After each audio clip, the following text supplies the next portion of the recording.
मागं सेवा करा नाही, आम्ही शून्यातलं होतो.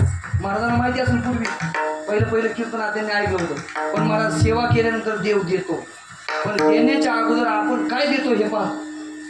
पण आपण वेळ आहे ना आपल्याकडे, काय करायला वेळच जात नाही. तिथं वेळ घालवा, नामचिंतन करू. ज्यांच्याकडे लय पैसा आहे, पैसाच कुठं घालवा कळलं, इथं पैसा घालवा.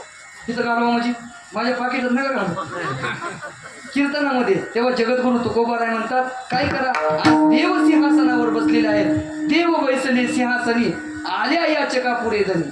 मग एकासाठी जरी आला असला, पुन्हा ठळक बातम्या बरं का, एकासाठी म्हणजे एका भक्तासाठी जरी आला असला तरी एकाच्या कैवाडे, एकाचा कैवाड घेऊन जरी देव आला असला तरी त्यांचीच कामं करणार, तुमची नाही असं नाही. प्रत्येकाचं काम करणार महाराज.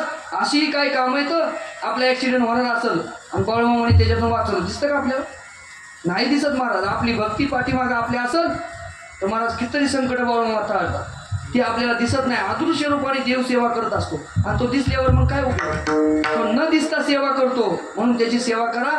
तो कुठेही आपली सेवा परत फेड करण्याचा प्रयत्न करील. तेव्हा एकाच्या काय वाढे उगवी बहुताचे पडेल, आणि दोही ठाई तुका नाही पडवते तर चुका.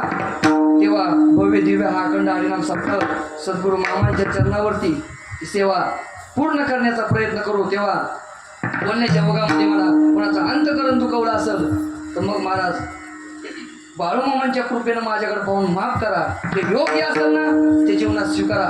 जे योग्य आहे ते आमचे परमपूज्य आदरणीय श्रीगुरु गातामूर्ती रामभाऊजी महाराज राऊत बाबा त्यांच्या चरणावर 4 वर्ष राहून जेवढं घेता आलं तेवढं घेतलं आणि इथं दिलं. तेव्हा तुमच्या चरणावर ही सेवा समर्पित करू. आणि देणगी ही भरपूर द्या, भरपूर कष्ट. सप्ताह करायचं म्हणजे काय येड्या गबाळ्याचं काम नाही.